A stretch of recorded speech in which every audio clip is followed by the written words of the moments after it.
and gentlemen, we now present George Edwards in Dr. Jekyll and Mr. Hyde.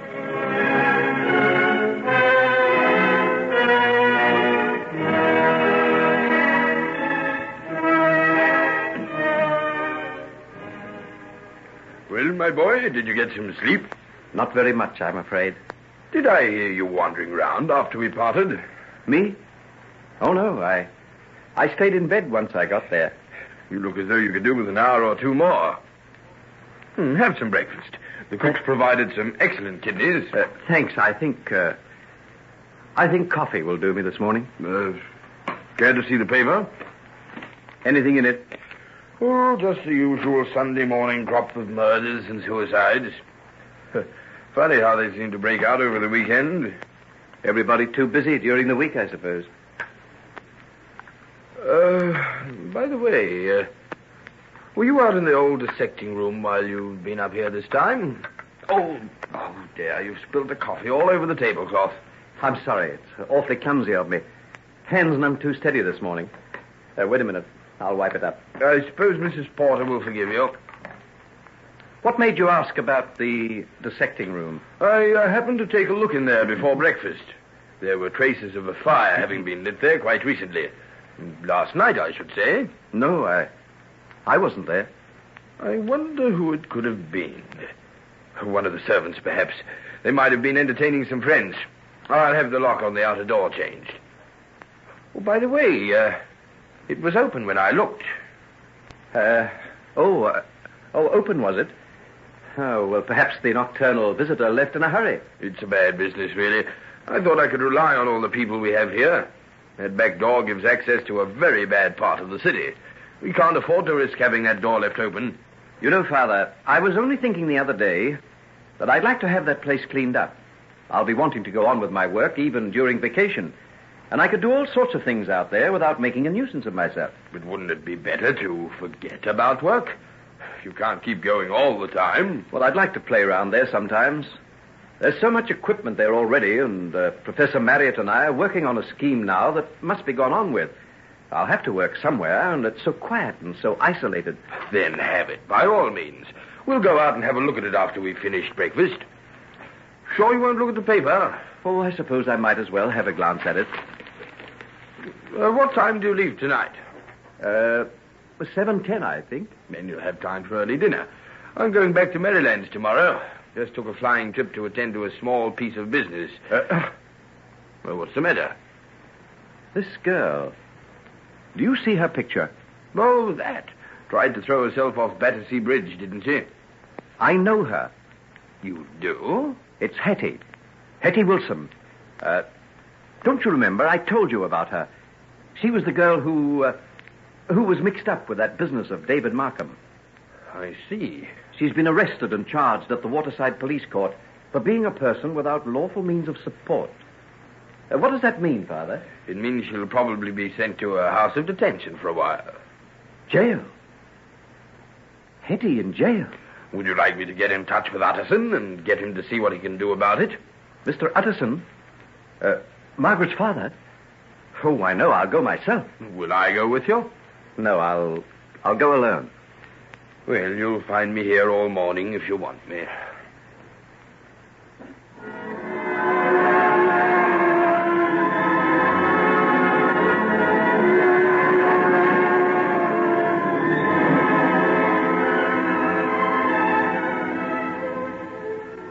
No, the prisoner has been removed to the jail infirmary. She's suffering from exposure and immersion in the water. Immersion? Then she did throw herself in the river. She did, young gent. And if it hadn't have been that the water patrol was passing at the time, she'd have been adorning a marble slab in the morgue by now. I see. Oh, can anybody visit her? Visitors allowed once a month by special permit from the Department of Justice. Letters once a week. Thank you. Care to leave any name, sir? I could let her know, maybe... No name, thank you. No name.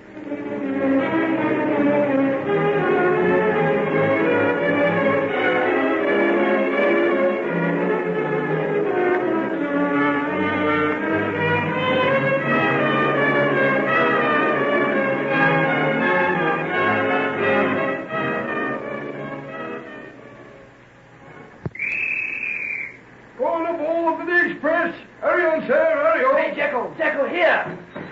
Oh, thank heavens you've made it. Roberts and I are in a fit. Nice mess you'd have been in if you hadn't been there for assembly tomorrow morning. What's the matter with you?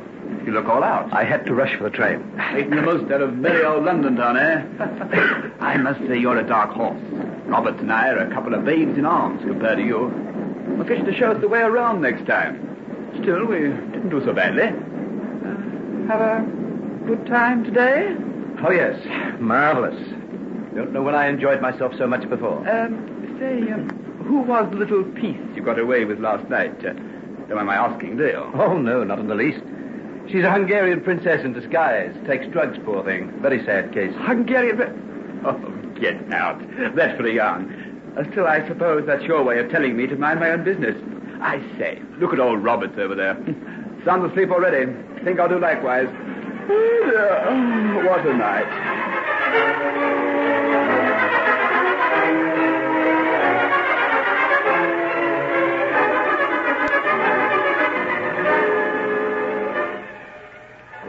Mr. Jekyll, may I detain you for a moment? Yes, Professor. I had occasion to visit your rooms over the weekend. You were absent. Yes, I went for a longish walk in the woods, sir. Oh, yes, I guessed as much.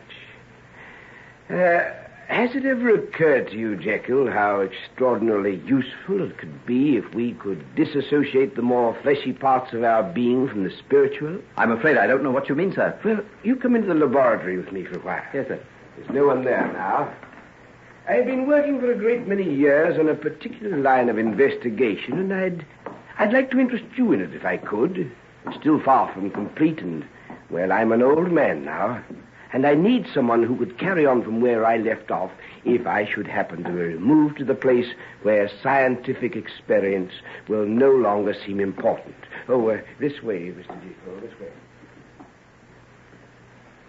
Professor, are you putting this theory of yours forward as a practical proposition? It is not my habit to be facetious about matters of experimental science, young sir. And you truly think that by, well, shall we say, deadening a section of physical consciousness of the will, one can release the other from the influence of its counterpart? Why not? See, I reach out my hand to lift this small earthenware bowl off the flame, but knowledge tells me it is hot. This makes me hesitate, and fear of consequences causes me to withdraw my hand. I see. Much better than grasping it and suffering a lot of pain. Precisely. Now let us proceed from the realm of the physical to that of the spiritual. We desire something intensely.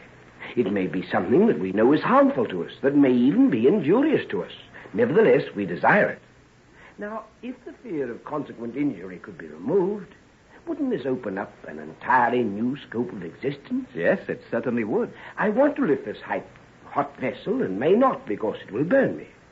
You may want to indulge yourself in some white-hot experience and dare not because of the damage that you would suffer. Do I make myself clear? Yes, quite clear, sir. Good. And so we have the battle of impulse and inhibition constantly struggling for ascendancy within us. We are, all of us, not one man, but two. There is the evil and the good in each of us, and our physical body is the battleground for these opposing forces. We're everlastingly tormented by them, and some of us are destroyed by them. Don't you agree, Mr. Jekyll? Yes. Oh, yes, I agree. Well, why can we not sever these opposing forces and let each one go his own way? The sublime in us to walk untrammeled by the millstone of our baser selves, the profane to follow his impulses without the agonizing aftermath of hideous remorse. But how? How? We'll see here, in this little cabinet. Now, Mr. Jekyll, here's a drug I've compounded, and here a tincture. By the addition of one to the other, I believe I'll have the essential instrument which will sever these polar opposites now chained together in the agonizing prison of our consciousness. And then, what then? Then we shall see. I propose to put my theory to the test. You are going to experiment on someone? I am going to take the drug myself. You? But supposing it fails, supposing you've made some sort of a mistake. I know perfectly well the risk I run. Any drug as powerful as this might well prove fatal. But I'm an old man. I have no family, no obligations, except to the furtherance of science, a master I've served all my life. Oh, no, you mustn't. You can't be spared. I've left all my affairs in order, Mr. Jekyll. Now, what few material things I possess will go to my sister. My notes, the data I've kept for years, the results of the experiments I've made, are all to go to you. You are my spiritual heir. Oh, sir, Professor Marriott, I'm too young. This is too great a responsibility for me. Only a young man on the threshold of his career should have them. If I fail, it may well take you half a lifetime to discover the error in my calculations. And now, if you're ready, we'll put the theory to the test. Now? Now? Why not? I've planned this for nearly 20 years. See, thus I measure out the tincture. Now, note well the amazing brilliance of its color. Now, the essential sauce. Now, this must be measured to the utmost of accuracy. The least fraction of an overdose might well be fatal. There. See the way it boils and rages in the glass as the crystals start to melt? Yes, now it smokes. Those are the fumes escaping in the form of vapor. It catches the throat, eh? Now, see, the color changes. The original crimson turns to purple. And now the final metamorphosis. It turns to green. The preparation is complete. Now remains the final, ultimate test. Oh, but this is blasphemy. You're going to rip apart the veils that hide the human soul. Galileo was threatened with a rack on the wheel of Inquisition for the blasphemy of saying that the earth revolved round the sun. And I am prepared to accept the torture that will follow the taking of this preparation for the sake of my beliefs. Are you prepared to stay and witness what follows? Yes, I'll stay. Good. I now drink to the cause of science, to the furtherance of knowledge, the only bridge whereby man can cross the abyss that separates him from the barbarism of savagery to the godhead of his greater self.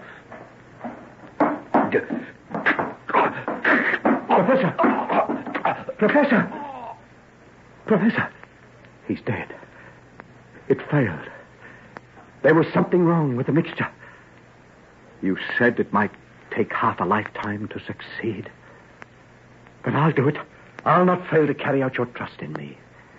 I shall succeed where you have failed.